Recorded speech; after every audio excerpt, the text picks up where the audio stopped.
Okay, well, it's 8 o'clock, so let us make a start. Welcome to this evening's meeting of the Berkshire Ornithological Club. Since last time, we have had a new member. So David Flory, if you're listening tonight or subsequently, welcome. And we hope you have a long and happy association with the club. After tonight's meeting, in a fortnight's time, there'll be our final indoor meeting, so to say, and that will be our own Chris Foster. His talk is entitled Field Guide to Field Guides. But the programme shows that we've got a few outdoor trips on our calendar, and with the easing of lockdown, it should be more possible that these can take place practically. So on the 8th of April, Chris Foster again, he's leading a walk at Coombe Hill. We understand by that date that the rule of 6 will apply. But in any case, if you're interested in this trip or any of the others on the programme, contact the leader in advance, please. So let's have recent sightings. I'll kick you off with a few. Still large numbers of crossbills in Swinley Forest. There's a scaup that's still at Burfield. Still good numbers of red-crested potsherd. 1 or 2 lucky people have got redpolls and bramblings and siskins in their gardens. And there have been the first sand martins through, and also a few of the migrant waders. So has anyone got anything to add to that? There was an osprey flew over Reading on Sunday afternoon along my road, which is rather nice. Well done. Any more?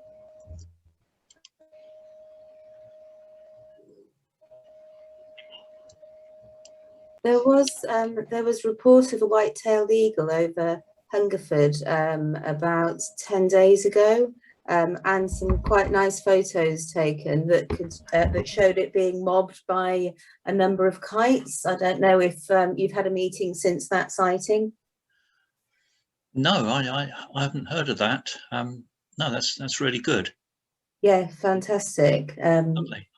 Yeah. Thank you. You're welcome.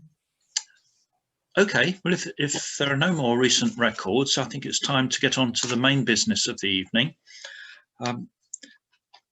So I'm going to hand over to Colin Wilson, who's going to be in charge of the photographic competition, and to our guest tonight, Rob Still from the Wild Guides Publishing Company. So, Colin.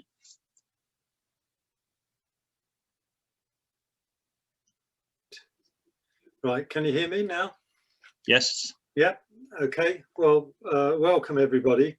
First of all, we should introduce Rob, who Rob is quite well known to those involved in the club, because he for many years has actually been designing and producing our Birds of Berkshire annual reports. And in fact, the volume of which we were very proud, the Birds of Berkshire, the 2nd edition, which if you haven't got it, you should have a copy. Rob did all the design work for that, and it's a spectacular book. So, and in Wild Guides, he produces a number of really good guides, and I've got 1 or 2 of my own. I like the Dragonfly one in particular. So welcome to Rob. He knows all about good photos. So the competition, most of you know how the competition works, and the prize. 1 second, and I will share my screen if I can. So the prize will be the BOC Cup, very kindly provided by Ted Rogers, or well, at least he provides it in this condition. Ted's been the custodian of the cup for a couple of years, and he he adorns it with this this mask. Maybe he'll take it off when the winner can actually take possession of it.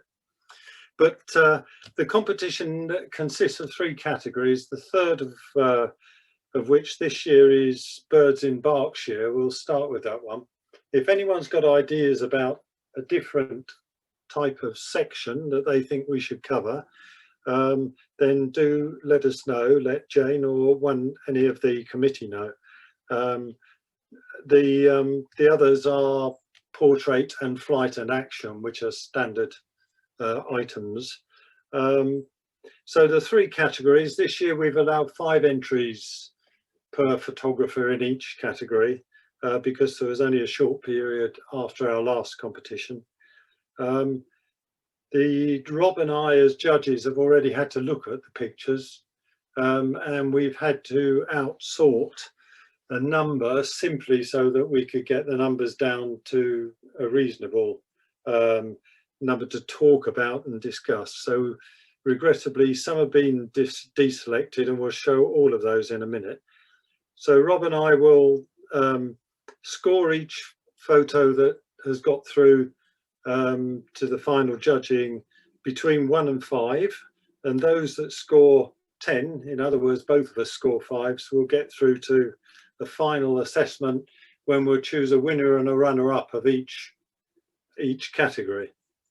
After we've got the 3 winners of the 3 categories, then you as the audience will vote on the overall winner. So so I will move on now, and this just shows you the last year's winner was Brian Winter. He was never able to take possession of the cup, but it has got his fingerprints on from previous years. Brian is the only one to have won the cup in more than 1 year, and he's actually won it in 3 years. This cup has it's sadly 10 years since Gordon Langsbury died, and this competition, this particular Gordon Langsbury Trophy competition, has run for just 10 years this year. So that's what it looks like without the adornment of a mask. So we'll now just go through the pictures that unfortunately we couldn't put through to the final judging. And Rob here is welcome to observe on anything he wishes about some of the issues that we had to take into account when we were trying to outsort some of the photos. Yeah, indeed. Well, this has been fun for me, because typically I'm looking for photographs that show everything you need to show to identify a species, or I'm looking at photographs that are there for landscape and highly aesthetic reasons. So it's really, really nice and somewhat challenging to sort of put my mind into a place that I'm not looking at things from a commercial point of view particularly, but just looking to enjoy a whole pile of cracking photographs that have been taken by people. I mean, Colin and I had obviously a few discussions, and I guess it's a no-brainer that the usual things apply. You know, we're looking for things that are well composed, things that are you know, in focus, and things that are kind of not with wonky horizons and bits of foliage in the way. It's all a bit I don't know what you say, really. It's the criteria you judge on are fairly stringent, I guess, really, but then sometimes you can see a really great photograph that you just have to think, well, even though there's a bit of foliage in front of the beak, it still looks fantastic. So we've had fun going through these, haven't we, Colin, to begin with? Sure, yeah. And as you can see here, I mean, if you're looking at these, then you can get an idea of if these are the ones that we've rejected, then you're in for a treat when we go through the main ones. Yes, I always think that, because every year the standard seems to get higher, and some of these are absolutely brilliant. And I've always said, you know, if I was only capable of getting some of these shots, I'd be very proud. And, I did notice. Sorry, Rob. No, you carry on, Colin. Carry on. I was just going to say I did notice a greenfinch earlier, and I see the BTO have issued the report today about a bigger collapse in greenfinch numbers. So someone's had one on their feeders. Yeah, I had the first one singing in the garden this morning. I didn't hear any last year at all, so that's kind of a bit of good news in North Hampshire. There's a good sloping horizon for you, unfortunately. With those wonderful wind turbines in the background. So I hope people who are now seeing their photographs up here aren't too disappointed.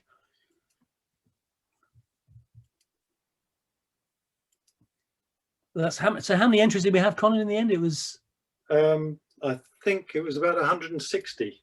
okay. Wow.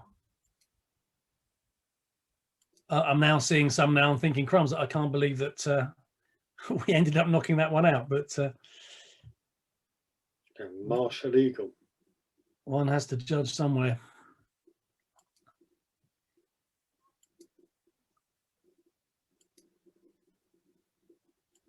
So it's actually quite difficult to comment on individual ones as they're whizzing through, but we'll save that for the next tranche.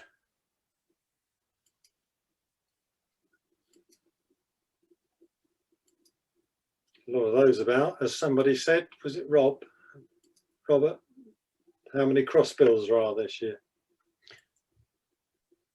Yeah, there's been a few bouncing around North Hampshire as well. I haven't managed to catch up with any herd, but there's been some over the village that I'm in, so not any of those though. Yeah, that was a woodland kingfisher, wasn't it? Indeed, yeah. Poor frog. And we've got plenty of those bubbling away overnight, the last 3 nights in the pond, and spawn laid this morning.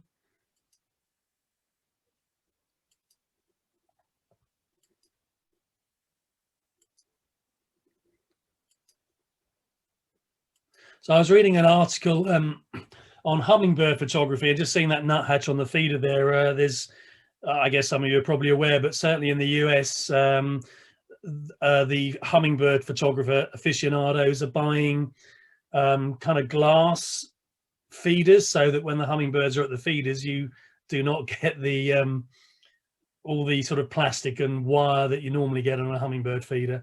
So it allows for some shots to be taken that are easily photoshopped, or the feeder doesn't show. So that's taking things to a new level there.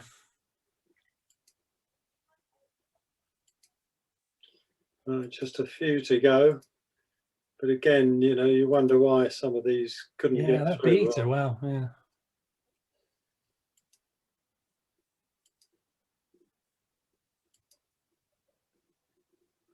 Right, so what I'll do now, we'll go on to the actual judging section. I can find the right folder.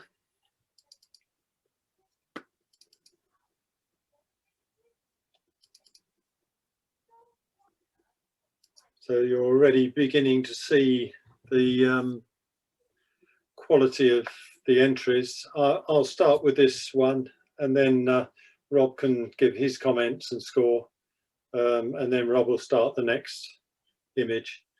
But this is obviously a Dunlin. I mean, this is absolutely beautiful, this picture, and I can't see anything out of focus that should be in focus, and even the bubbles are absolutely perfect on the water there. I think Rob and I differed on a fair number. Actually, there was a bit of a compromise to reach our final few, but I would give this one a 5. Yeah, I tend to agree with you, because for me the composition on this one is really nice. It kind of covers that rule of thirds that you look for in good composition, where if you go from top to bottom, the top third sort of cuts across roughly where the head joins the body, the bottom third kind of cuts across where the wing and the tail is, and then you've got a nice bit of triangulation from the eye down through the beak along that nice line where the foam and the sort of green algae is, and then back up with the ripples that take you back up. So this picture really holds attention, and as well as that being, as Colin says, sharp in all the right places.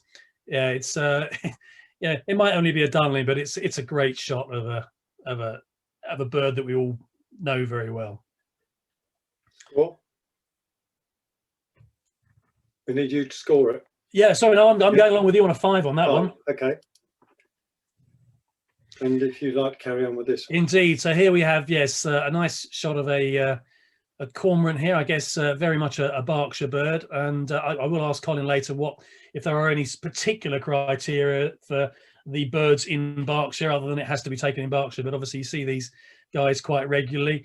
Again, nice composition. You know, if one is starting to be a little bit picky, then the tail, which is bad luck to some extent, is just clipping the ground at the bottom there, which sometimes if you're a really sort of dedicated or kind of crazy photographer, you might want to just stoop down or get as low as you can. Who knows, maybe the photographer in this instance was absolutely prostrate, and so in which case couldn't get any more air between the tail and that. But it's a nice shot. Love the way the kind of yellow sticks out, and on what is normally quite a dull bird, but there's a lot of energy in this. It's looking at you, and yeah, it's a nice shot, but not quite up to the Dunlin for me. So I would probably give this one we'll give this one a 3, just to go middle for diddle. Yeah, I certainly like this because it's a bird that normally we just see as sort of black, don't we? And to see the colouring on the feathers, but the head is also actually, when you look very closely, it's a little bit soft and not quite in perfect focus. I think I'll give that one a 4. Now this one, well, I actually love the photo, and it's a really nice image of a wren. I think the only thing that stops me giving this one a 5, I think, is probably that it. First of all, the overall colour is a bit sort of, everything is a bit merged. The bird's not standing out quite enough, and the other thing is, it's a tiny bird, and it looks in this photo it looks quite a big bird. So I think probably I would not have cropped it down quite as much, but that's a personal taste thing. But I give that one a 4. Yeah, likewise. I mean, it's a great composition. Almost, it would be. I mean, I think it's been cropped such the eye is pretty much in the middle, just maybe below the middle on the vertical. Great composition. Yeah, nice sort of reverse golden triangle there for all you Da Vinci fans. Again, for me, yeah, cast is slight, as Colin was saying, the cast is slightly on the yellowish side, and I think if that tail was just sticking up and not being clobbered by the bit of white there, then it would have a very different tension to it. But overall, great shot of a great bird, and I'd go along with a 4 on that as well, because it's cute. Yeah. Well, what's not to like? Here we go. We got loads of these around at the moment in around Old Basing, where I am, making their little noises. I've yet to see one. I've heard a couple, but really, you cannot go wrong with a little owl sitting in a hole in a tree. Again, I go, the owl partly does this for you, but the shape of the bark, the texture of the bark matches the bird nicely. You've got those steely yellow eyes looking straight at you. And I actually kind of quite like the single leg that's showing, because it sort of gives it a bit of asymmetry, which helps the overall picture.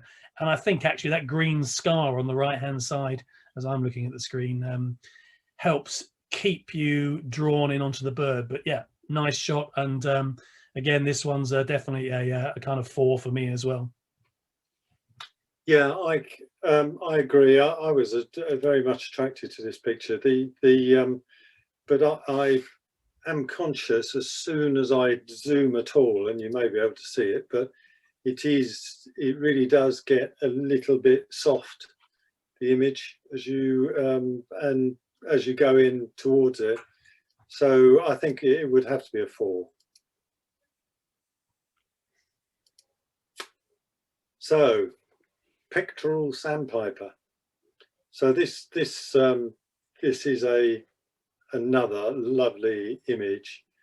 I like the way it's just off center and then looking to the space on the right hand side. Every single bit of it seems to be sharp, and although there's grass and so on in the picture, none of the grass actually really seems to detract from the image itself. So I'm very happy to give that one a 5. Yeah, okay, yeah, me too as well. And I like, up to Colin's point of the grass, I do like the way the little stems either side of the bird, like a couple of slalom poles or goalposts, actually help frame the bird within the frame. So you cannot help but be drawn to that eye, the beak, and the pectoral band. And yeah, great shot, and really nothing else to add on that. And as Colin says, pin sharp. So yeah, that's a 5 for me as well.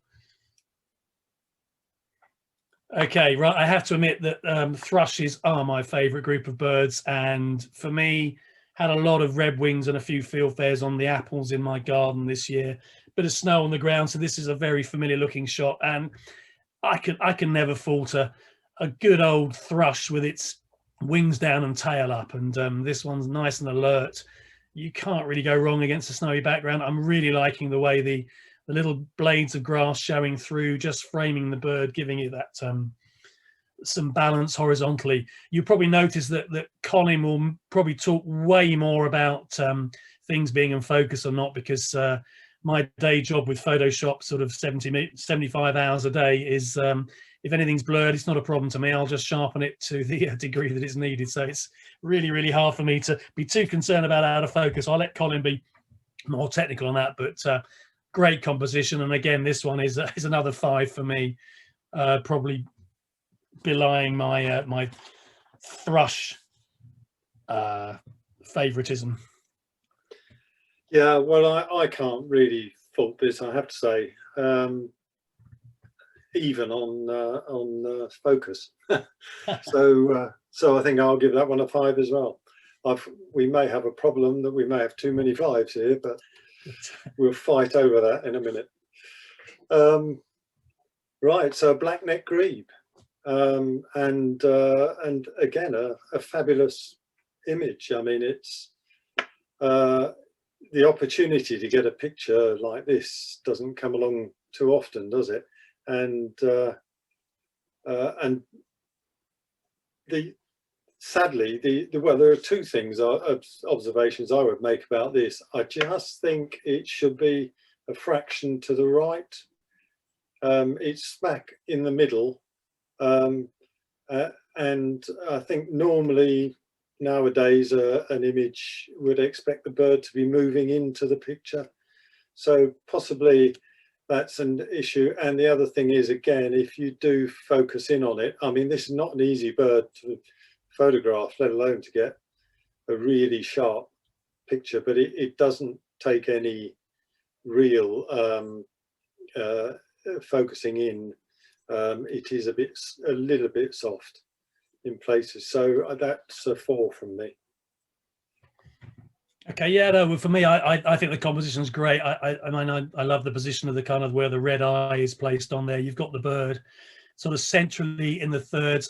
Yeah, for me, it's not too. I think it's in an okay position. Yeah, it might be maybe better off a little bit across to the right, but that's a moot point. But for me, I just again, I'm a fan of very muted shots where you've got a little bit of color in there. So you've got the yeah. When you look at the back end of this bird, it's where does the water stop and the bird start, and it's you know, it's great. So this one really stood out for me right at the beginning. So again, this is one of my 5s in this category. Right, so this is definitely the comedy award, isn't it? Sort of a Egyptian goose on a car. For the positional value and the comedy value, yeah, it's a great shot. But you know, other than that, it's really, really hard to get a good photographic aesthetic out of this. You've got so much going on with the windows and the houses. and a lot of, you know, the legs are getting lost a bit there, but that's really not what this photograph about. This is just a photograph that is fun to look at, but for me it probably kind of only reaches a sort of a 4 on this one for me. Yeah, I agree. I mean, it is in there, I think, partly because it's of interest, isn't it? It's an interesting, unusual image, and the bird's absolutely perfectly photographed. But as you say, there's just so many distractions. So I give that one a 3. Now this is a curlew sandpiper, and again a lovely close shot. And the photographer seems to have got down really nice and low on a good level to get such a nice image. The position in the frame, I think, is just about right. What detracts from it, I think, is the unfortunate thing for the photographer that it's obviously a dull day, and the whole picture has a bit of a dull tinge to it. It's a lovely sharp image, but I think I'd give that one a 4. Yeah, for me, again, it's a great shot. Tells you everything you need to know about a curlew sandpiper, apart from maybe showing the rump, but you can't very rarely see those on the perch birds. I think it is totally unfortunate. There's always an element of luck in these good photographs. Is the fact that the substrate there is the way the background is. It's almost makes me feel a bit seasick, because it's almost like it's veering to the right of the shot because of the way that the substrate patterning is, and so it kind of makes it just looks like it's teetering a little bit off balance, even though I know it's not. I know it's an optical illusion, but on that basis alone, it puts me off slightly holding my attention. So again, that would be a 4 for me. Oh, look at this. Memories of the Palace's warbler all those years ago. A nice little philos perched down at the water's edge. Lovely reflection there. And it really holds the attention. I mean, it's one of those classic reflection shots. And again, you'll probably hear me say this quite a few times. The muted colours work for me, and the little green of the, whether it's duckweed or lichen or whatever it is, I can't really see on the screen without blowing it up, just adds a little bit of tension. So you've got those little bits of green just below at sort of 5-6 o'clock from the eye, and then you've got it down at 7 o'clock from the undertail coverts in between those the upturned V of those twigs. For me, that just makes a nice triangle, and then my eye is then constantly drawn down to a decent reflection. It's not too sharp, the reflection, but it's sharp enough to be there. So for me, it's a really good shot, and I think if I hadn't have had to, it would be a 4.5, but we're not doing that, so we're going to have to downgrade it to a 4, because I've got too many 5s. Me too. Yeah, I love this, I must admit, because it is an unusual shot, isn't it? And what a shame, possibly with just a tiny bit more light, and yeah, maybe it could have been a 5, but I have to give that one a 4 as well.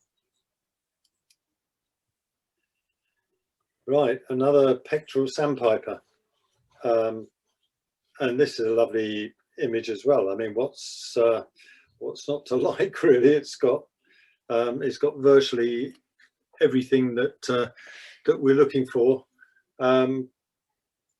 I suppose again, though, it's unfortunate. It's don't you always, when you're looking at a bird on the seashore, you're looking for those little bits of colour that maybe Rob was talking about, you know, or bubbles in the water or something, some blue reflection from the sky or something, just to perk it up a bit. I mean, I do like this one a lot, not as much as the other pectoral sandpiper picture. If I had to pick between the two, I think this one probably would have to come second, so I'm going to give this one a 4. Yeah, I have to agree with it. It's a very, very close second. I mean, for me, this is a cracking shot that, from a field guide perspective, it shows everything you need to know about a pec sand. So from that point of view, it's a no-brainer. We would be looking at that and wanting to use it. But just to point out the difference here between the curlew sandpiper, that the substrate here doesn't affect the positioning of the bird. The substrate actually adds to the bird, so it's nice and on an even keel and shows everything that you need to show. But if and again, we're having to be really harsh and really pernickety, but the other the other pec sand just got a little more quirk to it, a little bit more going for it. So this is for me again a 4, but only because there was a better pec sand as far as I was concerned in terms of aestheticness, if that's even a word. Again, what's not to like? What I believe to be a pretty sharp shot of a peregrine. 1 or 2 around Old Basing these days as well, so it's a good sight to see when they're coming over. I haven't managed to photograph one yet, and if I did, I doubt it would be as good as this. Having said that, it's one of those sad facts of life, like for me, and maybe that's because I'm getting to be a grumpy old man, but it's a sort of, it's almost in the zone of the kingfisher on a no fishing sign. It's like, you know, how many times do you see that kind of shot? How many times do you see good shots of peregrines, and it actually detracts from both the skill of getting such a shot and the actual composition? So it's kind of, yeah, a tough one for me, but because for me, I see so many of these, I would have to give this a reluctant 4, but I'm sure Colin might well put me straight. Well, I'm going to give it a 5. Yeah, because I can't really fault it. No, I suppose the sky could be bluer, or the I did look very closely at it actually, and it's about as sharp as I think you can make it. And I love the position in the frame as well. It's just moving into the center of the image, of the picture. So I will give that one a 5. And finally, the great white egret. I think it's the final one anyway. No, it isn't. There's quite a few to go yet. We better get a move on. Okay. Yeah, this yeah, I mean, this lovely image again. And again, I like the position in the frame. I like the mottled background in this, because I think actually the colours in the background work very nice with the colour of the bill and the laws. I suppose it's, yeah, I mean, the only thing is it's a tiny bit soft. So I think I would give that one a 4. Yeah, I think I concur with pretty much everything you said. The only, again, I would say, again, it's a little bit of bad luck. Maybe if there was some earlier in the sequence where the beak was more into the sort of greenness there, then that might give it a little bit more balance. But again, we're splitting hairs here. But yeah, for me, that was a 4, but a very, very nice shot. Here we are. Is this Berkshire? Is this somewhere in the Gambia or something? Yeah, I mean, it's fantastic. Look at that. It's just a great shot. And this is 21st century Berkshire for you. I mean, you wouldn't have seen anything like this in the 70s, would you? So can't really, the thing is, these kind of shots for a photographer, you can't do much about the composition by changing your angle. All you can do is assess the situation and you know, choose the best time to take a shot. And I think this is a great example. It shows the size comparisons, and I'm a big fan of winter branches. So I really like this shot, and I really like shots that basically say I'm out bird watching and this is what I've seen. So for me, this is a very good shot. But again, mindful of where I'm at with all my scores, it's again another reluctant 4. I think we need to have we maybe need to go to 10 next year, Colin, so we can split these out a bit more. Yes, yeah, true. Yeah, well, I can only agree with you. I really enjoyed seeing this. It's an unusual shot. All we need now is a great white to turn up, isn't it? Somewhere on that picture, or a cattle egret or something. How they're appearing. So I think I would give that one a 4 as well. Right, so what are these? These are Dunlin, aren't they? Dunlin, yeah. Yeah, young ones. It's a really nice picture of the two of them. It's pretty sharp, and in some ways I think it's a bit of a shame that they were on top of this this weed. It's not an attractive adornment. It doesn't help the picture too much. I do like the way it wraps around them, and they appear. It's almost as though they're in a nest there.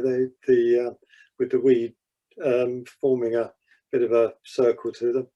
I like it, but again, I think I would have to limit to 4. Yeah, I think you pretty much covered it there, Colin. Again, it suffers because I think the first shot that I looked at in this category when I got them through was the other Dunlin, so it rather sets the scene for sort of Dunlin shots. But yeah, a nice shot nonetheless. But just, you know, sadly because of the light and the sort of the substrate, it's a 4. Yeah. Okay, well, I mean, we all like rarities and we all like good shots of rarities, and this is a very nice shot indeed. Don't know what I can really say about it because, you know, birds on water are as they are. They're quite easy to take photographs of, he says, with a pinch of salt, but also very easy for them to sort of not be as good as you think they might be. But this one does everything. The exposure is really, really nice. I kind of like the background. Not a lot else you can say, or I can say, other than it's a great shot, but doesn't ping out compared to the competitors in this category. So for me, it's a 4. Yeah, I think I agree with that, and it is a really lovely shot. I do like the spots of water on the head as well. They seem to work very nicely. Although you know, when you focus in, there's some of the feathers are a bit soft around that area, but it's a very nice image. And I wish I'd seen one and been able to take a picture like that. But a 4, I think. I think it's definitely going on the annual report, though, isn't it? I think it would. Right. So yeah, this jacksnipe, isn't it? And I think the only thing that lets this down, because it's great to have a shot like this of such a bird, and but the angle is not helpful. It looks like a slightly contorted bird, doesn't it? I like the fact its bill's still covered a bit in mud. It's obviously got something in there, soon to digest, but nice and sharp, and typical of their habitat. Again, I would give that one a 4. Yeah. For me, it's a great shot. You know, again, being very picky. I hope people realise that who are tuning in that we are being extremely picky here, because that's what we're supposed to be doing. Is obviously very messy on the bill. The vegetation around is again not helpful to the photographer because it for me it becomes distracting. I know jacksnipe tend to sit in there and they tend to be cryptic, but that's the whole point of them. I see a lot of shots of jacksnipe where you've got that cryptic side to them, but also the vegetation that they're in kind of gives you sort of blendy but standy out type thing, and I think it's just a bit of bad luck that a great shot of a great bird with some rather unflattering vegetation around it takes it down to a 4. Again, you know, you can see now thrushes I'm into. I quite like my wagtails as well. This is a cracking positional shot of a grey wag as you see them, and not a lot I can say to this apart from maybe just a little bit dull, a little bit flat. Might like to have seen that the undertail coverts there maybe just popping a little bit more. I suspect Colin might just say this is a little soft, especially up on the tail there. So again, it's a nice shot, but again, it's struggling is too strong a word. It's being out competed by some of the others in the category. So again, this has got to be a 4 for me. Yeah, one of my favourite birds, this, and there are so many around. Actually, I always thought they were quite rare when I started bird watching, but I see loads of them now, and I love them. Love the places you see them. This yeah, this image, I mean, it's a lovely image, isn't it? But as you say, the back end of the bird is a bit out of shot. Again, you know, you always wish for a nice sunny day. It looks like this one may have had a bit of flash involved in it, but it's a lovely image. But as Rob says, somewhere you have to draw a line. So a 4. Now this one, I have to say this is a bird that I never thought I would like to particularly see a photograph of. I mean, a carrion crow is to me just a black bird in a field. But this photo has transformed the carrion crow for me. The way that the photographers managed to capture the light on the wings, and perfect feather detail, and I can't fault it really. I love the position in the frame. I like the nice soft background to show it off, and I give it a 5. Yeah, likewise. I mean, it's so exciting to see a fantastic shot of what is typically it looks like an all black bird. From my perspective, this is great from an ID point of view, but also aesthetically, it's superb.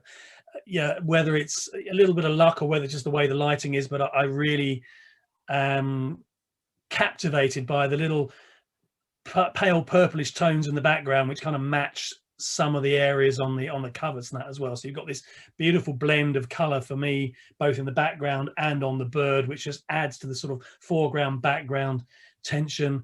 As they say, it's got good bokeh, in as much as that the fading, the fuzzing behind the bird really just adds to that kind of Ian Lewington type background. So for me, yeah, this is a cracking shot of a difficult to photograph bird like this. So it's a Stonewall 5 for me. And I thought that was this is the last one, the old stone chat. I mean, what's not to like? You know, for me, again, muted colors with a little bit of punch there. The gorse is just going over there, and the orange on the bird stands out. I quite like the positioning, maybe a little bit more towards the center over to the right. We've got a nice rule of thirds going on there. We've got blank down to the top of the head. We've got the bird taking up the middle third, and the bottom third sort of taken up really to the top of the gorse. So good composition on the vertical, slightly off on the horizontal. So for me, it's a very nice shot, but it's a 4. Yeah, another one of my favourite birds really, but and I love seeing them on the gorse, particularly when out on all our heaths. But I think I agree with you there, Rob. It's not quite as good as the best in the group, so we'd have to limit it to 4. And I agree, maybe we should score out 10 next time. So our task now, Rob, is to find all the ones that we scored 10, which Jane is beavering away at. Okay. I've done it. Moment. It's ready for you. It's ready. Mm-hmm. Wow, that's impressive, isn't it? Yeah. So I've just got to find my way back. Where do I find them? In that folder, go up a bit, go to the top. This one. In that folder, yeah. Right, so we have to There we choose. go. Wow, look at that collection there. That's fabulous, Yeah, isn't it? fantastic. So we need a winner and a runner-up here, Rob. Now, Yeah. when we're in the auditorium, we can whisper away and people can't hear what we're saying. But unfortunately on Zoom, every word we say Well, will be heard. I can do a bit of German if you want, but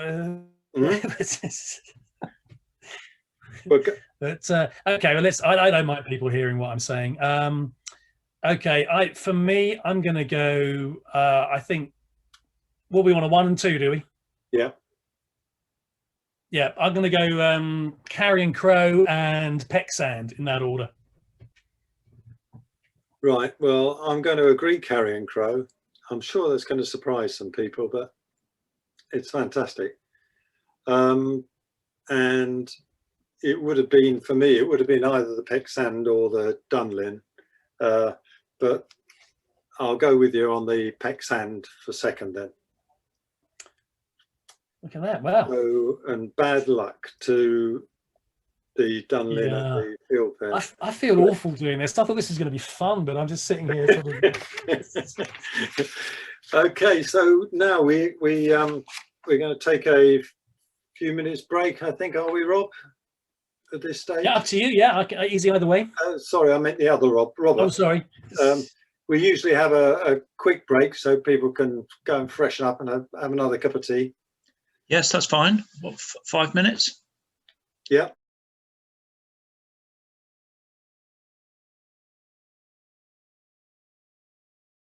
Okay, well, I'm ready with the next one. Just okay, very good. That first section there were 50 entries from 14 photographers. So the next one, can you see my screen? No, you haven't shared it yet, Colin. Yeah, that's all right, it's on the way. That's it. Okay. So yeah, we're now on to flight and action.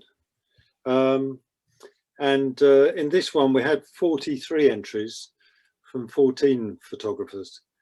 And again, you're in for a treat looking at these. So I'll kick off then with this this one. I mean, again, this is pretty staggering, isn't it, to catch two peregrines like this in midair with their talons out. I mean, how difficult to get that in focus and to get it so beautifully in the center of the frame. It would, being really picky, you would have to say that some of it is a tiny bit soft, but I mean, there's no way a photograph like that is, you can criticize that because there's so much movement and virtually every feather is in good focus. So I think it's a brilliant shot and I like it very much. So I'm giving that one a 5.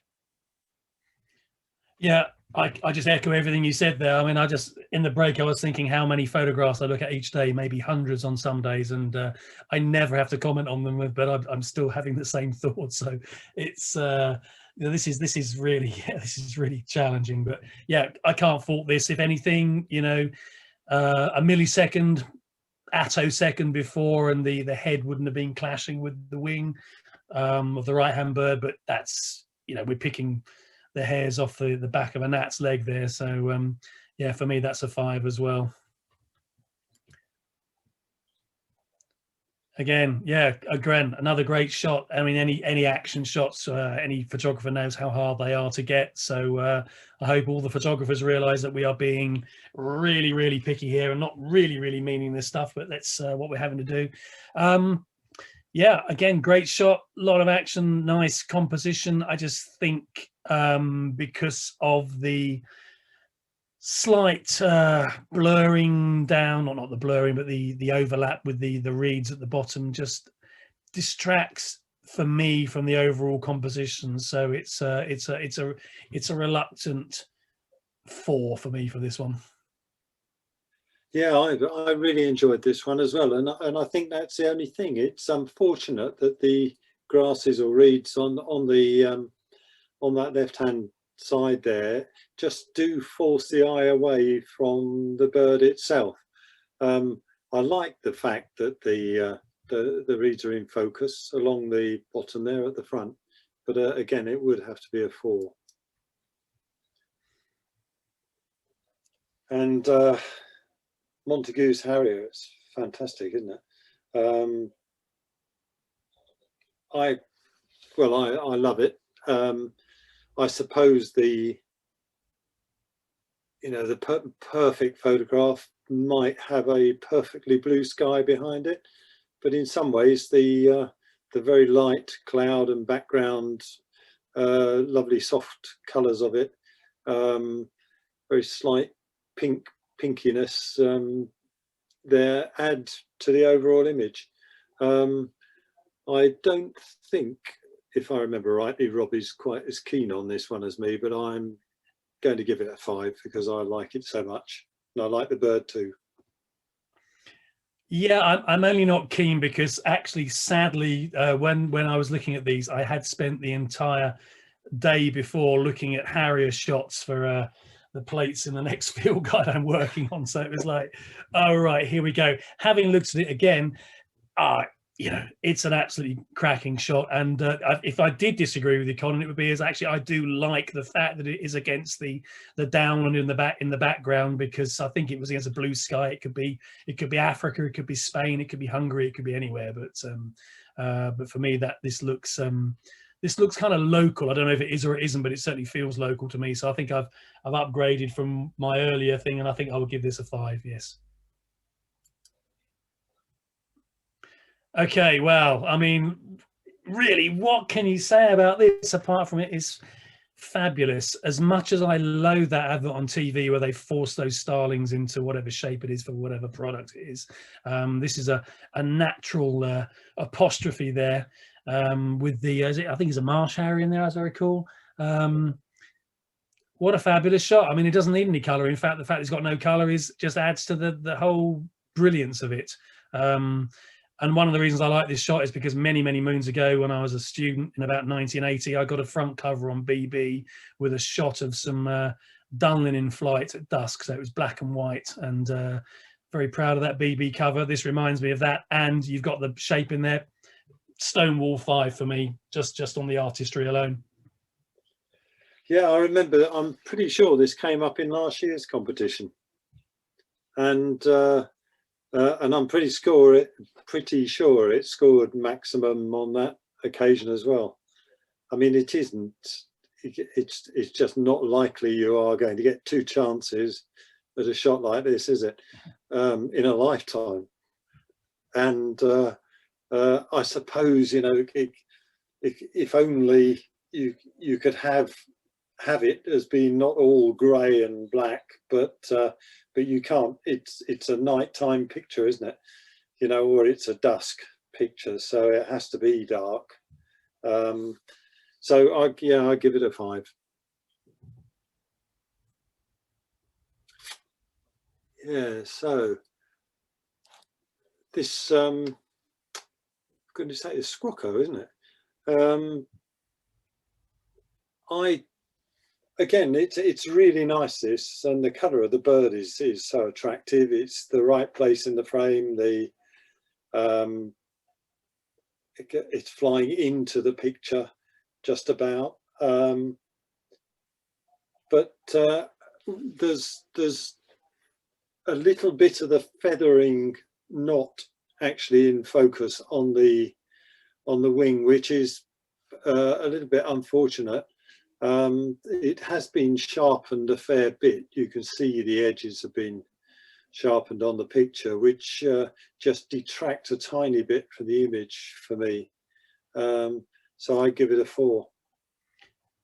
Yeah, again, for me, I mean, I can't fault the shot. And I think one of the challenges nowadays with the digital age and the internet is that there are so many of these shots, and you probably hear me say this a couple more times tonight as well, so many of these shots, so used to seeing them, you literally can't fault them, but they don't stand out. So, on a competitive basis, it's these days it's all about looking for that little bit extra, that little bit of edge. I mean, your entry level has got to be a pin sharp shot of the bird in flight, but to go further on, you've got to have a little bit of extra there. Can't fault this other than it's a perfect shot of a squawk heron in flight, but without any extra sort of frills. So I'll go along with Colin as a 4 there, reluctantly again.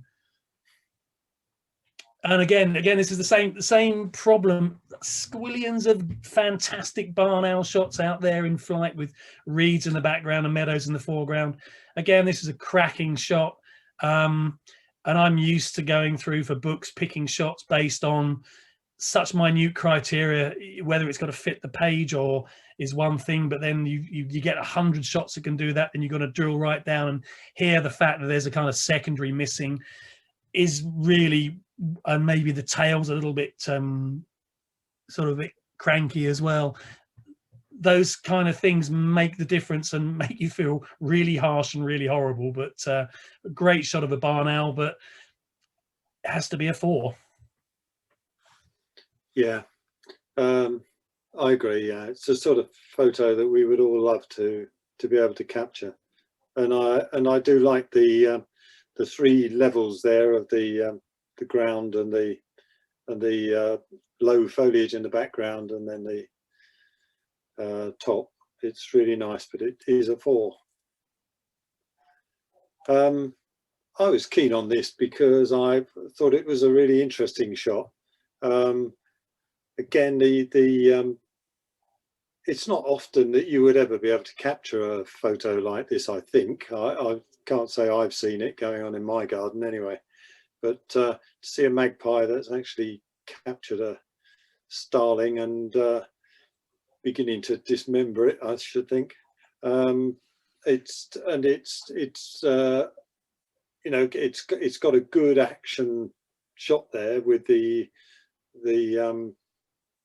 claw just about to strike home, and it's right in the center, which I think is appropriate for this picture.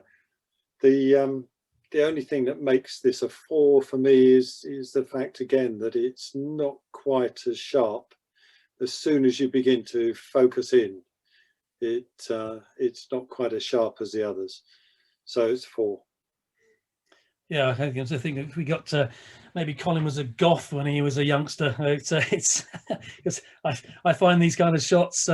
Yeah, I mean it's nature. It's a fantastic shot, but there's something. Not that I'm squeamish about anything, but yeah, it's very much a kind of record shot of what happens out there. And I know it's uncomfortable for a lot of people. It's not uncomfortable for me particularly, but yeah, you can't really fault it. But again, the photograph is about something that's kind of happening, and it's a kind of moment in, or a second in time, and for me, I'm probably looking for things that are aesthetically composed, with the element of luck. Yes, you've got to allow that, but yeah, not a lot I can say about this. Is again an absolutely great shot, but it doesn't inspire me particularly, probably because I wasn't a goth when I was younger.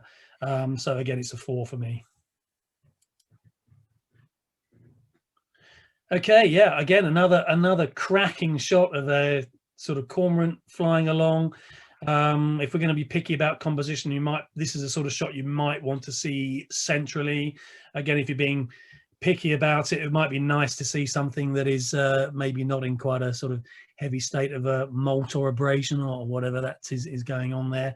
Again, can't really fault it. A lot of action. You can feel the power in the bird there. You can see that it's yeah, very dynamic. So I kind of like it.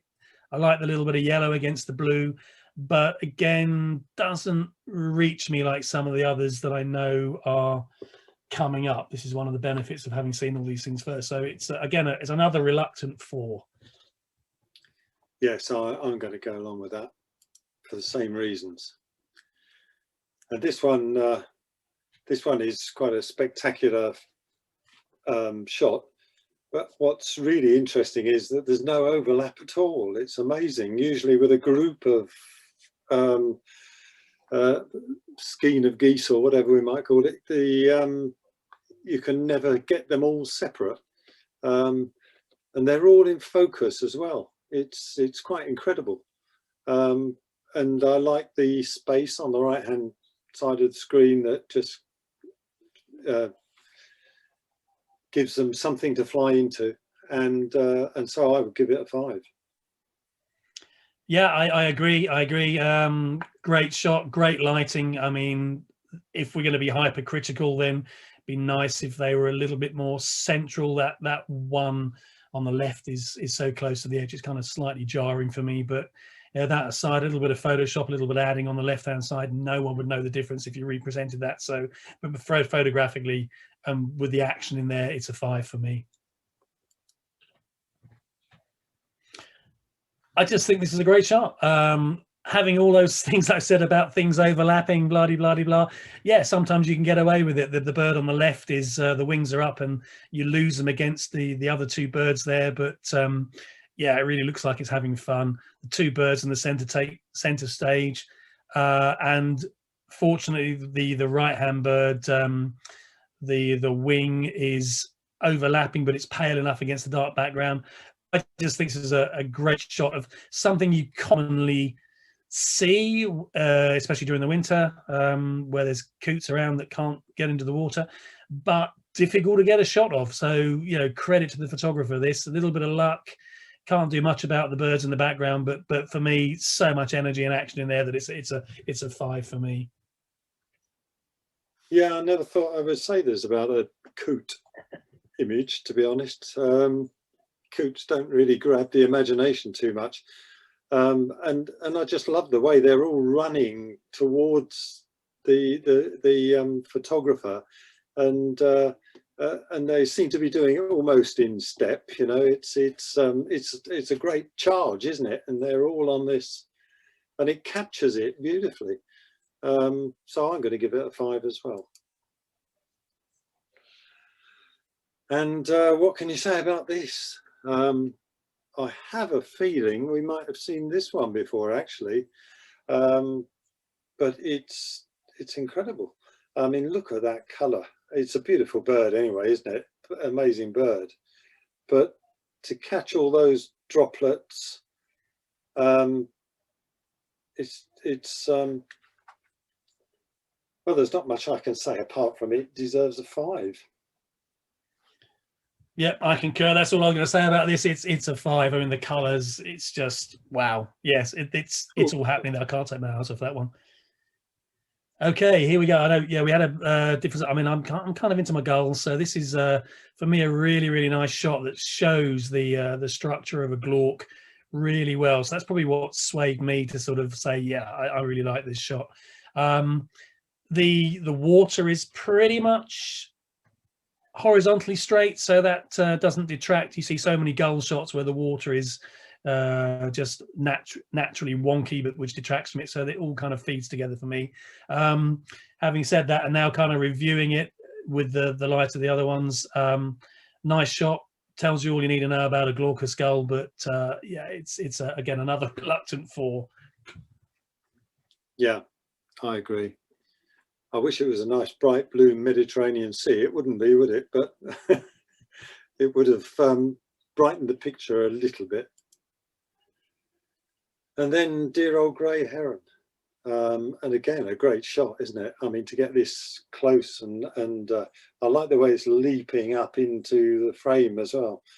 And the green in the background. But it's sadly, it's just not quite as inspiring as some of the others. In some competitions, I'm sure this could be a winner, but because the whole bird, actually, from the tip of the beak to the toes, really is pretty well in focus. But I've got to give it a 4. Yes, I would agree, Colin. I feel really awkward again, you know, sort of putting any criticism of these, because it's an absolutely great shot, but it's up against the competition. It's a little bit behind the curve on some of the other ones we've seen. So again, yeah, a 4. Wow, cuckoos. super birds. What a great shot of one landing or about to land onto a post. You can see everything there. You can even see the under tail coverts there, which nicely rule out oriental cuckoo, which is good news. So seems to be pin sharp. Any criticism slightly, obviously it would be nice not to have the actual post, the landing post going up into the wing.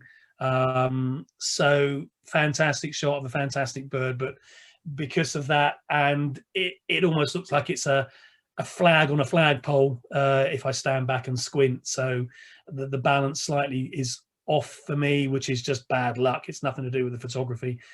So again, that would be a reluctant 4. Well, now you've done that and given it a 4, I can give it a 5 because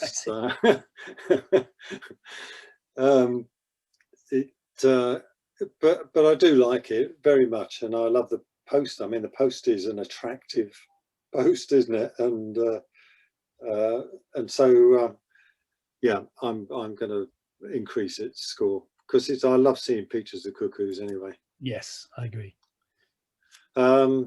Yeah, black stork, eh? Lovely. Again, it's, look at that perfect sky, and it's all in good focus. Again, I don't know how to fault some of these pictures. I don't want to fault some of the pictures. I suppose the angle of the bird doesn't help too much. It looks as though it's sort of plummeting slightly to the ground. Well, I can't say much more about it really. I would just have to give it a 4, I think, because it's not quite with the other leaders in this category. Yeah, okay. I mean, I think it's a great shot. I particularly like the way the sunlight is sort of catching the rear end, which adds another little dimension to the whites in there. I like the energy and dynamism in the neck. You can almost see the bird straining. I guess it's probably just thinking about stalling there to come down. For me, I just think the patterns, the black and white patterns, and the little bits of red there with the feet and the beak are great. So again, I'm gonna go disagree the other way. This is one of my 5s. Yeah, great shot. And again, another black and white bird, but wow, superb shot of a lapwing. Again, can't really criticize. Once I saw this, I really was taken with it. For me, I really like the tension that the little bits of vegetation at the bottom, they just give a little bit of context to the substrate and allow you to really get some tension between the substrate and the bird in flight. To steal Colin's thunder, if I'm a bit picky, the wing at the top there is slightly out of focus, but for me, it's got action, it's got tension. It's a really good capture of a moment in time, and this was a 5 for me. Yeah, well, I agreed with you, so nothing to argue about there. Another peregrine. We've certainly got some good peregrine shots today. The thing about this one again is it's just very slightly out of focus. I know these are really difficult, these flight shots. I like the angle and the way this is. It goes from bottom left to top right almost, and shows the bird beautifully. Apart from it just being that tiny bit soft, you know, if it had been totally sharp, it would definitely be a 5, but it has to be a 4. Yeah, I would agree 100% with that. And it's interesting. I think all the other birds, all the other peregrines we were watching or been seeing were juveniles, and this is obviously an adult. So yeah, we've got to. I don't know where these are coming from, but obviously all over the place. But yeah, again, nothing more I can add to that. Great composition, and we're being very, very picky with our 4, but something's got to have a 4. Okay, again, we've got yeah, another shot here. Again, it's pretty much sharp. It shows everything that you need to see to identify it. But again, there's so many of these shots around these days that it's really hard to judge, because you're looking at minutiae all the time, and it's a great shot, but maybe a little bit dull, need a little bit more contrast in those wings. So again, it's a reluctant 4 for me. Yeah, actually, there are some birds that never seem to have a catch light in the eye. And I don't know whether the kittiwake is one. I remember trying to photograph simple bird like reed bunting and never being able to get a catch light in a reed bunting's eye. But this one, maybe it would have added something to it. Maybe the photographer knows better than me whether or not you can achieve that. Yeah, it's a lovely picture. It's just sadly that there are others. So I have to give it a 4 as well. And Buzzard with a Feast. Nothing wrong really with the picture. I'm just going to quickly make an observation that really I don't think it quite qualifies for action. It looks as though it should be about to go into action, but it's not a terribly active shot itself. So I'm going to give it a 4.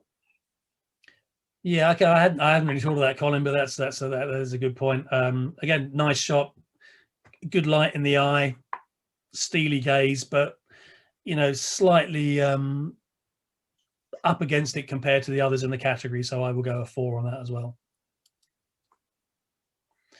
Well, again, another fun shot. I mean, when your criticisms of a shot like this are just, I wish they were a little bit more central. Again, there's not a lot you can do about that. That's where Photoshop comes in to sort of save the day.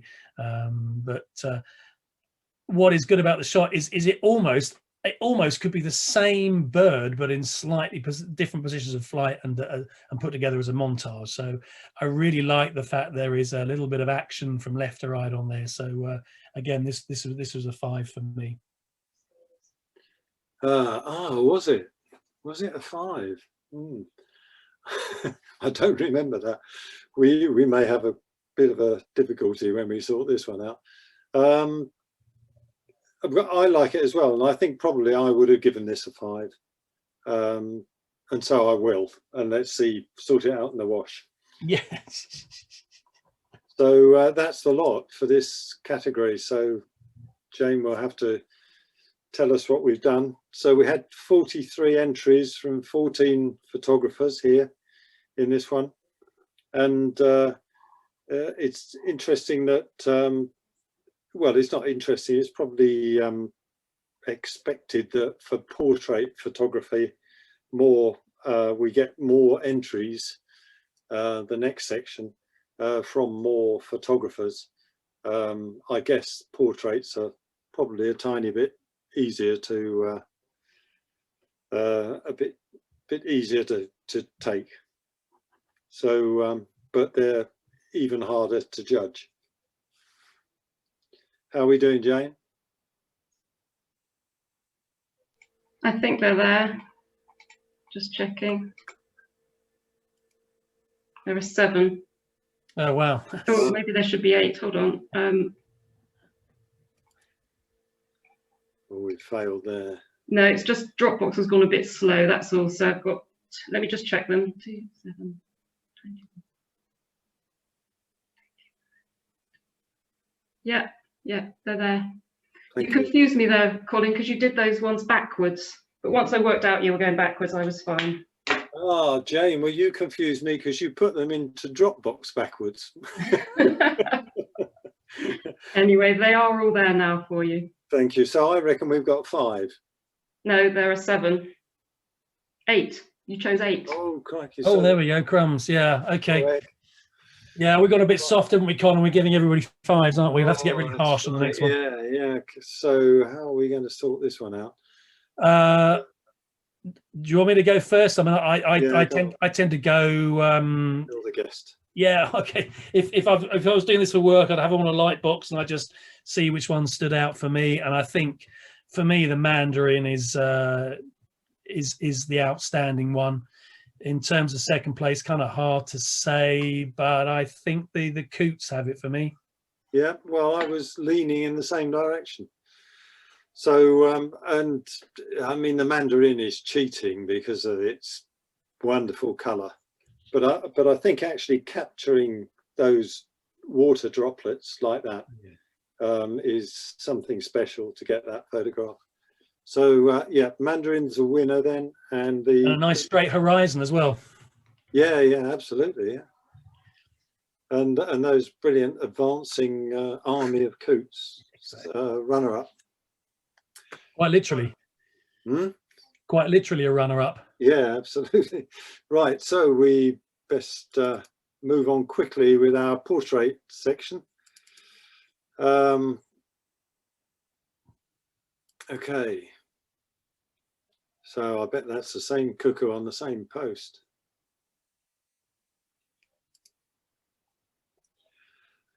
So I'll kick off with this. I'm afraid I struggle a lot with portraits because I think they're all brilliant, most of them. Anyway, yeah, so I originally presented this as one of my favourites. I don't think Rob was quite as keen, but I can't fault it. Yeah, so I'm giving it a 5. Yeah, no, I agree with you. It's really, really hard to fault, and I guess some of this comes down to sort of personal preference or prejudice, whichever way you want to put it. No, I for me, being really, really picky, I've got some African carvings of turacos and things that are made out of the tops of sticks, and it basically reminds me of that because the stick is so accurately fixed with where the feathering on the feet is. It almost looks like one of those models to me, and I think that's what was putting me off. But yeah, okay, seeing as we did really well, I think I will upgrade that one to a 5. Now I'm looking at it again, so I'll be soft. Wow, we've got Corvid mania here, haven't we? Again, another cracking shot to show all the feathering and the light on what is a bird that people, you know, typically overlook. I mean, I don't know what I can say about it other than it's a great shot, but because we've got to be harsh in this category, it's not quite there with what I know is coming up. So I think I will give this another reluctant 4.9. Yes.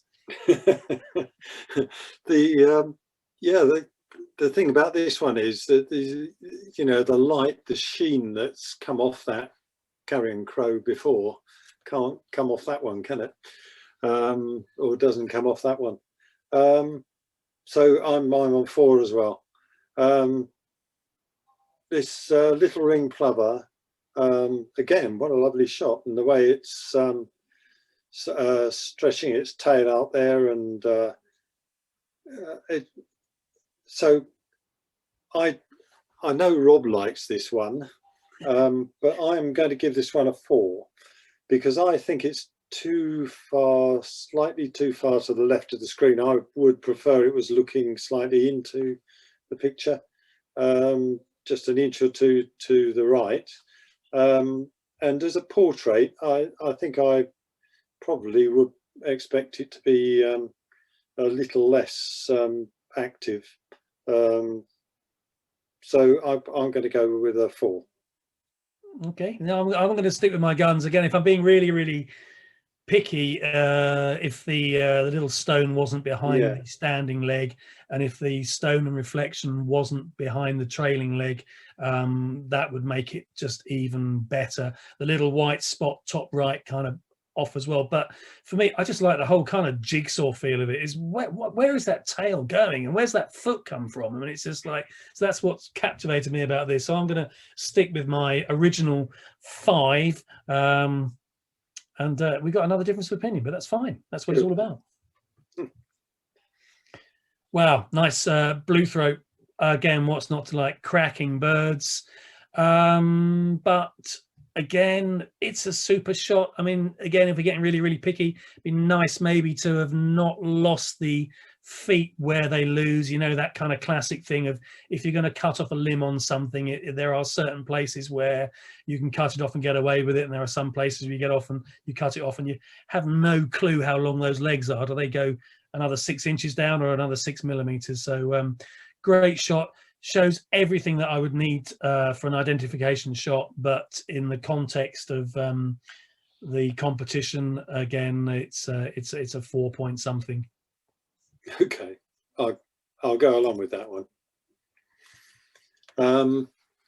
This is another super bird, isn't it? I quite like these really plain backgrounds. I know not everyone does, but for me it's a bird of woodland, and so I'm very happy with that lovely green background. I like it. I like its perch. Again, very typical of where they live, and so for a common redstart, really, it's pretty perfect. Again, there's so much competition, and I think I would probably end up with 10 with marks of 5. So I'll have to score this a 4 point something. Yeah, I'm in the same zone. Again, this great sort of bokeh you got in the background, which is this trendy term, Japanese term for the amount of fuzz and how it adds to the picture. Superb here. I see an awful lot of these pictures. This is a cracking example of one of these shots, and it hasn't fallen into the trap of appearing over processed. Sometimes even the most natural shots with these digital high megapixel cameras can look over processed, even though they haven't been touched. So for me, it's a great shot. Yeah, I feel really harsh. I have to cover my face and go, it's a 4 point something. And likewise with this, and this is now you're going to see a little bit of my personality here, because clearly, technically, this is not as pin sharp or as with the same amount of fuzziness as the previous redstart. However, there's just a little bit of kind of action's the wrong word, but it just there's a real character of a robin here, and that's why I think this shot is really good. I changed my mind on this to get it. I mean, because I have to admit that Colin did get an earlier list from me, but I was reviewing these again today, and it stood out again, and I think I maligned it the last time. So I would like to give this one a 5, because I just think it's great, and I just love the way the lichen and the sort of frosty, snowy stuff all merges together, and it's like, yeah, it's a robin.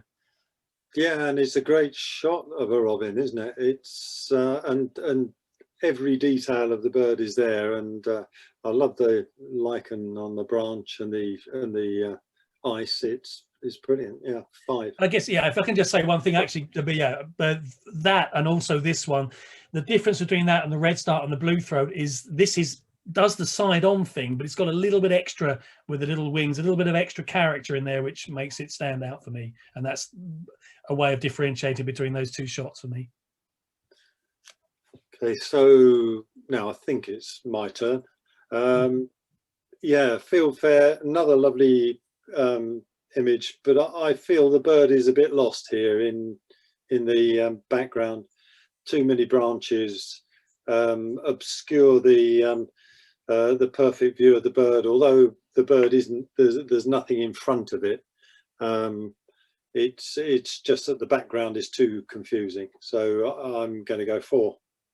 Yeah, I agree with you. And for me, I mean, being the technicality for me is the way the branch, the horizontal branch in the center, comes through from the right into the breast, and then if your eye follows, the kind of rump and tail follow the same line. So it's almost like an optical illusion that I just lose. It's like a branchy tail thing behind the bird, and the bird's got no tail. What's going on there? And for me, that just kind of just confuses me slightly. So I'll go for what you said a 4. Yeah.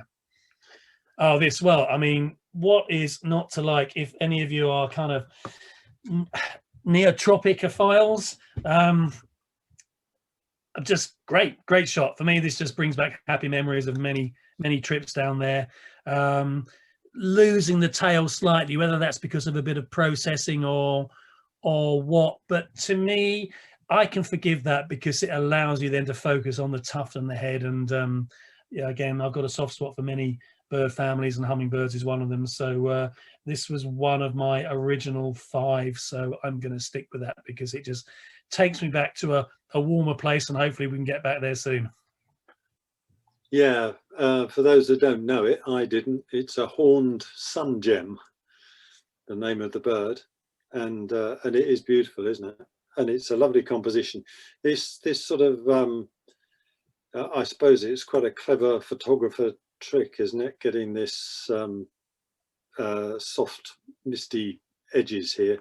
What do they call that? You would know. Vignette. But yeah, it makes the perfect picture, and I love the twig or the branch there. So let's give that one a 5. And what this one is just amazing, isn't it? I mean, it's the bird is a tiny percentage of this picture, but it's a fantastic picture, and it is just so typical of the bird, really.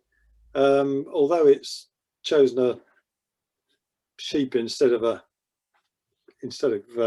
cow to sit on its back, you know, this is a cattle egret in its habitat, isn't it? And a great picture, and the bird is totally in focus. And I just think it's a beautiful picture to look at. And one of my criteria always is, would I like a picture like that on my wall? And I would. So I'm giving it a 5. Yeah, I mean, this is a great shot. I mean, I'm loving the yellow beak with the yellowness in the background of the. I'm sounding like I'm on MasterChef now, aren't I, or something? But the yellow beak against the yellow background is really amazing. I think we got a little bit of luck with the white bird, the white highlight on the rear leg of the sheep, and the white highlight on the neck of the sheep, and that white blob down there just adds a sort of a square, you know, a trapezoid tension to it, which is great. I love the fact the bush is in front of the sheep, and it follows the line of the body. Are those the legs of the sheep down there, or the branches of the bush? Even the tail of that sort of goatee thing to the left. A nice balance between that and the head. It's just wow. 5. Oh, again, this is too many. Oh, what are you doing to me? This is just a great shot. We got fantastic droplets on the back here. Little beady eye, center of the bird, almost perfect symmetry on the flanks there. Bang in the middle of the shot. The water's all horizontal. Yeah, it's an absolute great shot. But oh crumbs! I didn't even have this on my top list. I'm looking at it again, so. I'm gonna have to say a reluctant 4 point something, but I oh crumbs, I'm hating myself here. Right.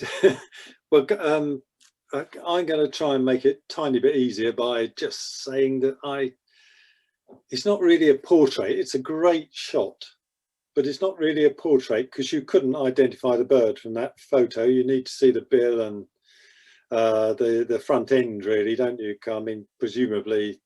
I'm not that brilliant an ornithologist, but it could be a ringneck duck, couldn't it? Or what colour eyes are they? But it's, yeah, so I'm going to escape by saying it's not a portrait, so I'm giving it 4. Thank you, Colin. And I like this as well. This is a sort of cryptic shot, really, and I love it. It's really nice. And I like its position in the frame, and it's lovely and sharp. But and you could call this a portrait. I mean, but there's just too much competition. So I'm going 4 point something. Yeah, I agree. There's not a lot to say, really. That's not because there's not a lot to say about it, because it's a great shot. But yeah, there's something I can't quite put my finger on, which is. Doesn't make it stand out like the last couple, as you can tell from my excitement from those last 2. Okay, so yeah, again, nice shot of a Wilson's phalarope. Yeah, I mean, what can I say? I like the ripples. I like the legs under the water at the back. You know, I guess almost you would need to know that that is the colour of a Wilson Phalarope's legs. Otherwise, you maybe not know what's going on there. Can't really fault it. Maybe the composition could do with being in the centre a bit. And again, feeling really awful, really picky, but because of the composition and that, it's got to be a 4 point something, isn't it? Yeah, I think I think I would like to see it like half an inch or an inch lower, even though I know the reflection is there. It just seems a bit too high in the frame, but it's can't be faulted really as a photograph. Beautifully sharp. Every feather is can be seen, and it's quite a nice reflection. I guess the foliage reflecting on the water doesn't help it an awful lot, so I'm going 4 as well. And this I've got to look this up. It is pied cormorant, isn't it? And yeah, another great shot really. Crikey, how did I not score these a 5 last time? I mean, I can't see a fault in this bird. I like the picture. I like the composition. I'm just going to give it a 5. Okay, and yeah, I would agree. Other than for me, the unfortunate branch going across the tail at the bottom just distracts for me enough to take it just millimeters below a 5 into the 4 point something zone. Again, yeah, similar to the red start shot earlier on lichen, this time a fabulous shot of a chaffinch here. Again, can't fault it technically, but for some reason it doesn't really do the leapy out thing at me. I suspect it's because of the angle, very breast and head heavy, making it look quite bullish necked, which I know they can do, but equally so they can look pretty stretched out. And the fact that you're losing the primaries just makes the shape, to me, when I look at it 2-dimensionally, just a little bit odd and a little bit too far over to the left. Again, all very tiny points, but you know, technically that's a great shot. I think if that was cropped a little bit from the right to make that a square shot, it would help change the shape of it. But again, because we've got to be harsh to separate out these things, it'll be a 4 for me. Yeah, it staggers me actually, these really common birds, you know, how attractive they really are, and we tend to dismiss them, and this captures the lovely colours of the chaffinch perfectly. But I think I'm the same as Rob really. It's just lacking that tiny thing in comparison to the others, so it's a 4. And the little egret, again, I like this. You know, what can you fault in it? I think possibly just the photographer was unlucky. It was a bit of a dull day. There's nothing really to contrast enough with the white, and you know, the feet often are bright yellow on these, and they're a bit mucky, and the water's very grey. It's a shame really. It's as much just a bad day, but it's 4. Yeah, I would go along with that. Yeah, I mean, just composition wise, I think I keep getting drawn to that sort of lump of stuff at the bottom corner there and away from the bird. So my eyes are traveling a bit and I'm having to fight back to the bird. So great shot. Oops, Bad sorry. luck with the background. So a 4, yes. Yeah. Well, okay, what's not to like? So yeah, I mean, from my point of view, I think, you know, 10, 15 years ago when digital photography was just taking off, you couldn't get these soft backgrounds. Now you can, and everybody's doing them. So I see hundreds of shots like this. So it's always very difficult to pick out why things work and why they don't work. And I think for me, as much as the red start didn't work because the background was almost too good, because there's a little bit of tension in the background here, we've got 3 or 4 different colors here merging. It just stops it flattening out, so you've got a better bit of focus there. And I just think it's well composed. The bird is sort of in the center there. You've kind of got a nice bit of a golden triangle going on. The pattern of the bark matches in with the sort of the coloration under the chin. So for me, composition wise, it's great. And I love this as a 5, and I think there might be a reason why Colin has zoomed in, but I'll hand over to him. No, sorry, it was I was just having another look, really, because we both put this down as a 5 when we spoke earlier, or we both thought it was going to be there at the end. So I'll stick with 5. Right. Oh God, I've forgotten the names of them. Potus. Sorry? They're potus, aren't they, I think? Potus, are they? Yeah. Oh, they could be frog. Right. I don't know which Or continent. the Horny frogmouth. Frogmouths, are they? Yeah, okay. frogmouths, that's it. Yeah. Yeah, great, isn't it? I love them, really. But I'm quickly, because we're running out of time, I'm going to give it a 4, mainly because the foliage has spoilt it rather. There's too many bits in front of the birds. But I mean, they're fantastic birds. I've seen a few in Australia. So 4. Sorry. Yeah, no, I totally agree with that, Colin. Yes, for the sake of expediency. Again, yeah, great cracking shot of a bee eater, whichever species it is. Is it Rainbow, is it? Is it rainbow? Rainbow, I think it might be. Is it? Yeah, I think is that it? Yeah. Again, I'm sadly I see hundreds of these shots, and this is up there. This is a kind of A-, and because of the other things we're going on, it's really a kind of 4 and a bit in the context of this competition, but can't really fault it. Yeah, I suppose the tail was not quite in focus, but again, that would be quite a challenge to get that in focus with everything else. And I seem to recall seeing this one last year, and I'm pretty sure I gave it a 5 then. And as you've kindly given it a 4, I can give it a 5. But and then there's this wonderful hoopoo, and it's a perfect portrait, really, and there's nothing really to detract from it. You see them on the ground often. It's a great shot, and I'm going to give it a 5.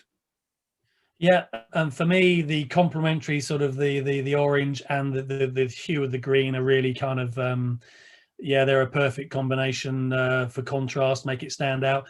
And as much as I might have criticised the blue throat for the feet being missing, some people might say, well, it's the same on this dude here, the feet are missing there. However, you don't need to be focusing on the feet like you did on the blue throat, because you're just captivated by the beak, that dotty eye, and that ridiculous crest. So for me, again, it's a 5.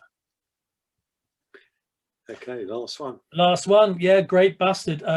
Great shot. Difficult birds to photograph as well. I know I've tried down in Spain. Yeah, I originally gave this a 5, but I think looking at my list of the other things I've done, this is going to have to go down to a 4 point something, just purely because now, having looked at all the others again, this is kind of a little bit blown on the contrast and the overshadow there, so it just looks a little strange if I'm being in the picky zone. But other than that, great shot, like they all are.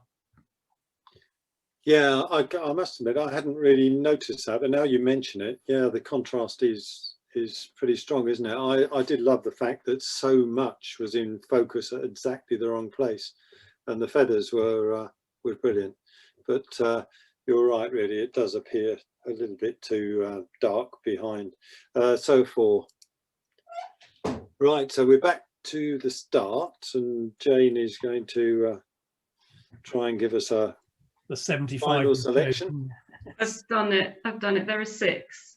Oh, well done. Great. So Oh, There we go then. crumbs. 6. It's easy. No, it's not easy at all. Can we get some more? Let's get some more cups made. Oh wow. Okay. I'm really stuck here, Colin. I'll let you go on this one. Well, I'm going to go for the cattle egret. Yeah. I just love that. I know it's not just a bird, but the whole picture is absolutely wonderful. And I think my second would be the robin. Yeah, I definitely agree with the robin. I think I'm definitely the cattle egret as well, but I think I just realized why the cattle egret wasn't standing out is because that needs to be bigger in comparison to the other ones. When you see it like that, you lose the impact against the impact of the other ones. So yeah, we can agree cattle egret and robin is Right, okay, brilliant. So have you got that, Jane? Yeah. Brilliant. So what we do now is we ask the audience to vote as soon as we've got them ready, and I can show them the 3 winners to you. Yeah, they're all in that final folder, so you can show those. Show them full screen though, rather than just all together. Of course. She's bossy, isn't she? Yeah. Yeah. I think the word is organised, Colin. All right.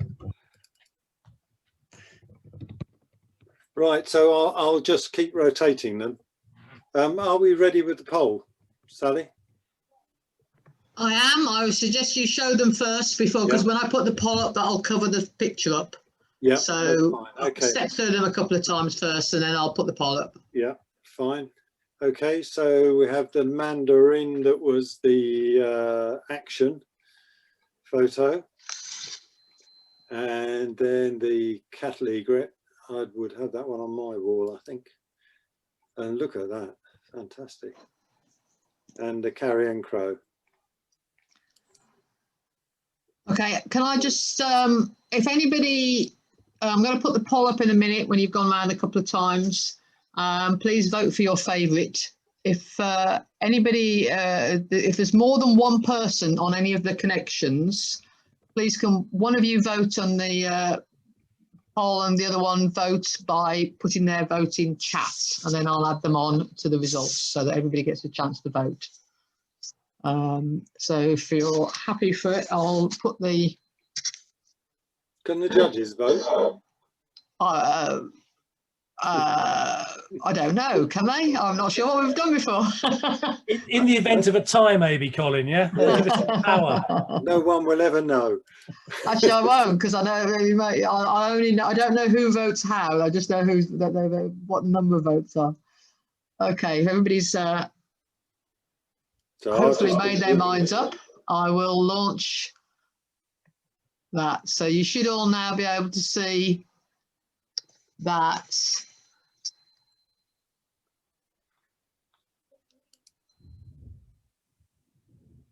And I said, if anybody is, there's more than one person there, please put up their vote in chat.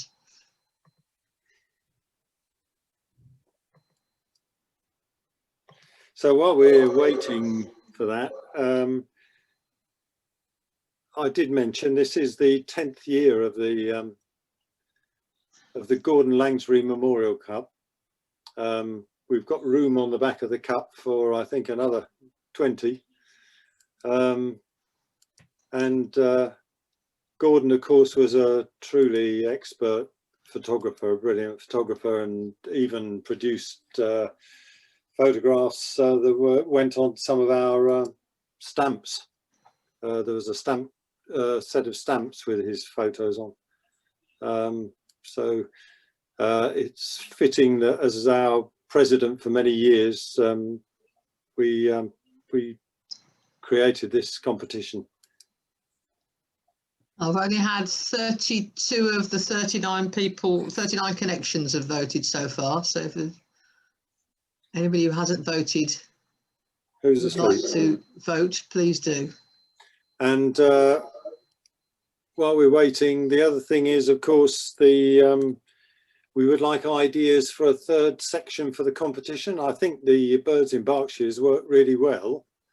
But if anyone thinks there's another category that we could run, then do please tell us now, or you can send a message now in chat. But all ideas are welcome.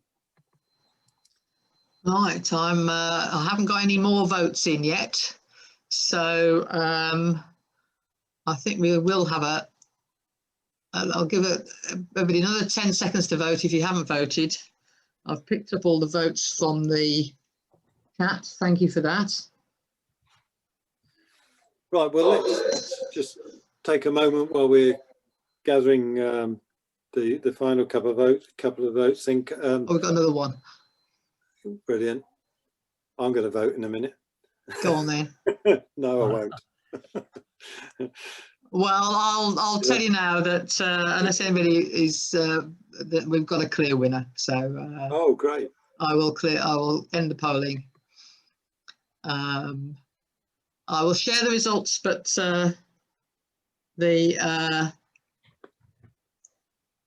I'll just show the results. On top of this, there's another 2 votes for the carrion crow, 3 for the mandarin, and 3 for the cattle egret. But as you'll see, I think you can see those results. Wow. The carrion crow carries it easily. Yeah. Now, I just wonder how many bird photographic competitions have had a carrion crow win them. I know, but that's done it by that's over half the votes. So even allowing for the ones that are extra that are coming through chat. Absolutely. So congratulations. Colin, I've direct messaged you in the chat with the names of the winners for all the categories. I don't know if you want to read them out. Right, how do I find chat? Down the bottom of the screen in the middle, you should find a chat function. And you pull up the chat. Wait a minute. At the bottom. Or I can read them out if you like. Yeah, you better. Do I need to? I think I might need to stop screen sharing, do I? No, you should be able to read the chat. I cannot see chat. I'll read it, shall I then? Yes, please do, Jane. Okay, so the Gordon Langsbury winner, the carrion crow, was by David Massey. Oh, brilliant. And if we go back to birds in Berkshire, that won the birds in Berkshire category 2. So crow by David Massey, with the pectoral sand by Marek Wolford next. Right. Flight and action. First was the mandarin by Dave Rhymes, and the coot were by Bill Watts. And in portrait, the cattle egret was by Brian Winter, as was the robin by Brian Winter. Wow. So congratulations to all those photographers. Yes, indeed, and you'll be getting these vouchers from London Camera Exchange. They won't actually get you a latest Nikon or Canon DSLR, but let's hope they'll at least get you something to help you with your camera gear. Yeah, brilliant. Wow. And I think David is possibly the another original winner of the trophy, although he's been a regular entrant to the competition for many years. I think this is his big year. So well done, David. That was my favourite all along. Sorry? That was my favourite as the entries came in. So would you like me to thank Rob and do the thanks, Robert, or are you going to handle that? Yes, carry on, Colin. Yes. Yeah. Okay. Well, let's say thank you very much to Rob for his excellent contribution. I think he was great tonight and really helped the thing move along. Thanks very much also to Jane for putting all this together and putting so much time in. Yeah. And for being such a good organizer. I guess thanks also to London Camera Exchange for the vouchers that they provide every year, and Sue for collecting them. But most of all, I think thanks to the members who've contributed for taking those photos and putting them in. It makes so much difference when you've got a great big selection of such excellent photographs. Yeah. So over to Rob. Yeah, can I just say, there's 2 Robs in there, but if I just quickly say before the proper Rob comes in that, no, thank you for having me. I really enjoyed looking through, and to echo your thoughts there. Thanks for everybody for turning up in these kind of difficult circumstances and using Zoom. It doesn't always go as easily as this, and I'm glad to say I'm pretty sure this one won't get on YouTube with the Jackie Weaver situation. So yeah, congrats to everyone who's organised this.